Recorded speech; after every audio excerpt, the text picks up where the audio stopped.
दोस्तों, मुंबई से बहुत बड़ी खबर है। मुंबई से हैरानी भरी खबर है क्योंकि अचानक रात में वरुण धवन की तबीयत खराब हो गई। वरुण धवन की तबीयत बिगड़ गई और खबर तो यहाँ तक है दोस्तों कि वरुण को घबराहट में अटैक तक आ गया, जिसके बाद तुरंत ही वरुण धवन को अस्पताल पहुंचाना पड़ा है।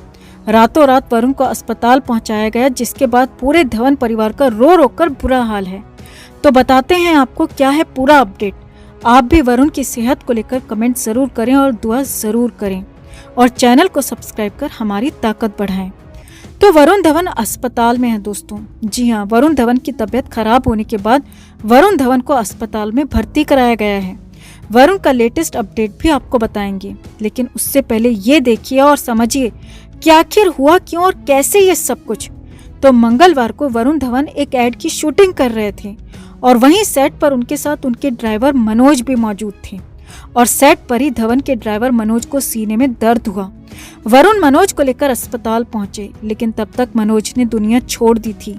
हार्ट अटैक से मनोज की मौत हो चुकी थी। अब खबर है कि मनोज ने वरुण धवन के सामने ही दम तोड़ा, जिसके बाद से वरुण बेहद ज्यादा परेशान डिस्टर्ब नजर आ रहे थे। वो बार बार मनोज से लिपट कर दहाड़े मार मार कर रो रहे थे, उन्हें उठाने की कोशिश कर रहे थे। बुधवार को मनोज का अंतिम संस्कार किया गया, जिसमें वरुण के साथ ही उनके भाई रोहित धवन भी मौजूद थे और मनोज के परिवार के साथ दोनों भाई इस मुश्किल घड़ी में खड़े रहे। मनोज के बेटे को अपने साथ ही रखा और अब खबर है कि वरुण धवन की भी हालत ठीक नहीं है। वो लगातार परेशान हो रहे थे, उन्हें घबराहट हो रही थी। अब सबसे बड़ी खबर यह है कि बुधवार की रात को जब वरुण धवन घर पहुंचे तो उनकी हालत ठीक नहीं थी। मनोज पिछले 26 सालों से वरुण धवन के ड्राइवर थे और वरुण के साथ मनोज की काफी अच्छी बॉन्डिंग थी और इसी को याद करके वरुण धवन परेशान थे। खबर है कि वरुण धवन को रात में एंजाइटी की दिक्कत होने लगी, एंजाइटी की परेशानी होने लगी और घबराहट होने लगी। पहले तो वरुण धवन को घर में ही आराम करने के लिए कहा गया, सोने के लिए कहा गया और रात में ही डॉक्टर से भी बात की गई, लेकिन वरुण धवन की हालत में कोई सुधार नहीं हुआ। हालत ये थी कि घबराहट में वरुण को एंजाइटी अटैक तक आने की खबर है। जी हाँ, वरुण धवन को घबराहट की वजह से एंजाइटी अटैक तक आने लगा।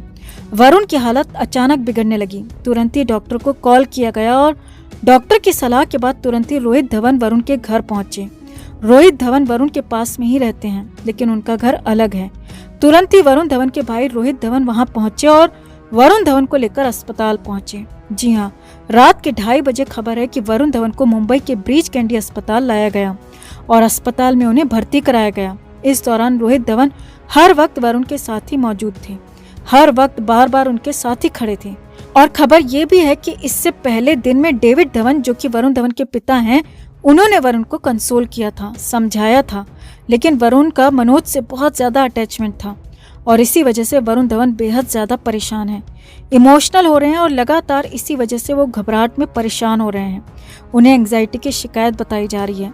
अब अस्पताल लाकर वरुण धवन को इंजेक्शन दिया गया, जिसके बाद वरुण को नींद आ गई, लेकिन सुबह भी उनकी तबीयत में ज्यादा सुधार नहीं था और हो सकता है कि अभी कुछ और दिन वरुण धवन को अस्पताल में ही रखा जाए। वरुण धवन को ज्यादा दिमाग पर जोर नहीं लगाने, ज्यादा नहीं सोचने के लिए डॉक्टर्स की तरफ से सलाह दी गई है। अब हालात ये हैं कि वरुण धवन को अस्पताल पहुंचाने के बाद उनका पूरा परिवार भी अस्पताल में ही मौजूद है।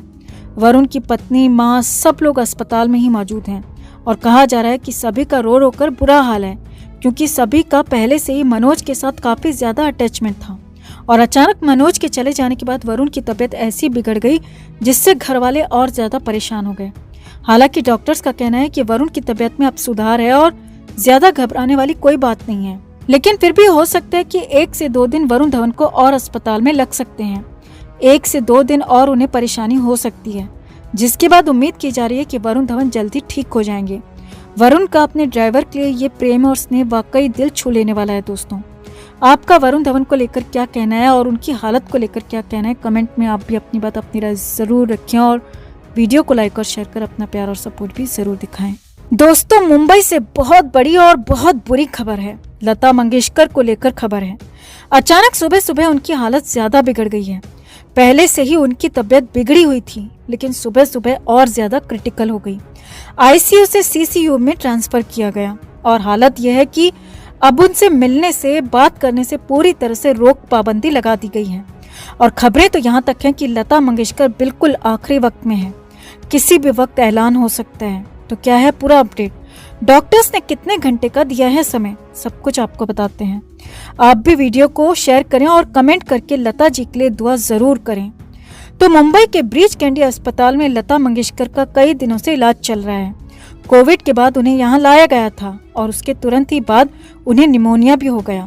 हालात बिगड़ने लगे। हालांकि अभी 2 दिन पहले खबर आई थी कि उनकी हालत अब ठीक हो रही है, वो रिकवर कर रही हैं। लेकिन सोमवार की सुबह सुबह अचानक लता मंगेशकर की तबीयत ज्यादा बिगड़ गई। जी हाँ, तबीयत बिगड़ क्या गई और ज्यादा खराब हो गई, क्रिटिकल कंडीशन आ गई। ब्रीच कैंडी अस्पताल के आईसीयू में लता मंगेशकर का इलाज चल रहा था और सुबह सुबह उन्हें अचानक सीसीयू यानी कि क्रिटिकल केयर यूनिट में शिफ्ट कर दिया गया। बताया जा रहा है कि उनकी हालत पूरी तरह से क्रिटिकल हो चुकी है, क्योंकि आईसीयू से सीसीयू में तभी शिफ्ट किया जाता है जब हालात बिगड़ जाएं, बेकाबू होने की तरफ हों, और इसीलिए कहा जा रहा है कि उनकी हालत क्रिटिकल है। डॉक्टर्स ने उनकी हालत पर अपडेट भी दिया है। डॉक्टर्स का कहना है कि लता मंगेशकर की हालत बिल्कुल भी ठीक नहीं कही जा सकती। हालांकि डॉक्टर ने साफ साफ तो बयान नहीं दिया, लेकिन इतना जरूर कह दिया कि पहले से और ज्यादा उनकी तबीयत बिगड़ चुकी है और उन्हें दुआओं की जरूरत है। बताया जा रहा है कि आईसीयू में उनकी हालत बहुत ठीक नहीं थी और अब तो और ज्यादा बिगड़ी है और डॉक्टर्स ने 24 घंटे के ऑब्जर्वेशन के लिए उन्हें रखा है। 24 घंटे तक उन्हें गहन जांच में गहन पूरी प्रतीक्षा में रखा जाएगा और इस दौरान उनकी पूरी हेल्थ पर नजर रखी जाएगी। माना जा रहा है कि अगले 24 घंटे में उनकी हालत का पूरा पता चल जाएगा और इस बारे में बहुत कुछ बुरा सुनने को भी मिल सकता है। जी हाँ, हालांकि डॉक्टर्स की तरफ से पूरी कोशिश की जा रही है, डॉक्टर्स पूरी कोशिश कर रहे हैं, मगर लता जी के घर के करीबी लोगों का कहना है कि अब हालात ठीक होने वाले बिल्कुल भी नहीं दिख रहे हैं। हालात मुश्किल होते जा रहे हैं क्योंकि अब तो डॉक्टर्स ने किसी के भी मिलने पर पाबंदी लगा दी है। अब कोई भी लता मंगेशकर से मिल नहीं पाएगा, सभी के मिलने पर रोक है। यहाँ तक कि परिवार वालों को भी उनसे मिलने की इजाजत नहीं है। उनके वार्ड में आईसीयू में जाने की इजाजत किसी को भी नहीं है। यानी कि साफ है कि हालात ऐसे हैं, कभी भी कुछ भी हो सकता है और उस कंडीशन में परिवार को मिलने देना डॉक्टर्स नहीं चाहते हैं। हालांकि अस्पताल के कुछ सूत्रों का कहना है कि लता मंगेशकर की सांसों को अब सिर्फ मशीनों के जरिए चलाया जा रहा है। जी हाँ, ये बहुत बड़ी बात कही जा रही है क्योंकि मशीनों के जरिए फिलहाल सांसें चलाई जा रही हैं और मशीनें हटा दी गई तो हालात कुछ भी हो सकते हैं, कितने भी बुरे हो सकते हैं और इसीलिए माना यह भी जा रहा है कि किसी भी वक्त उन्हें लेकर घोषणा की जा सकती है, ऐलान किया जा सकता है और इसीलिए तैयारी के वक्त के लिए 24 घंटे लिए गए हैं और इस 24 घंटे में अगर कोई चमत्कार होता है तो लता मंगेशकर एक बार फिर से वापस से बेहतर होकर सामने आ सकेंगी। तो अब कुल मिलाकर दवाओं के साथ दुआओं की भी जरूरत है और देखना होगा कि दुआएं क्या रंग लाती हैं। हम भी दिल से लता दीदी के लिए दुआ करते हैं और आपसे भी रिक्वेस्ट करते हैं कि इनके लिए दिल से दुआ करें। गेट वेल सून लता दीदी।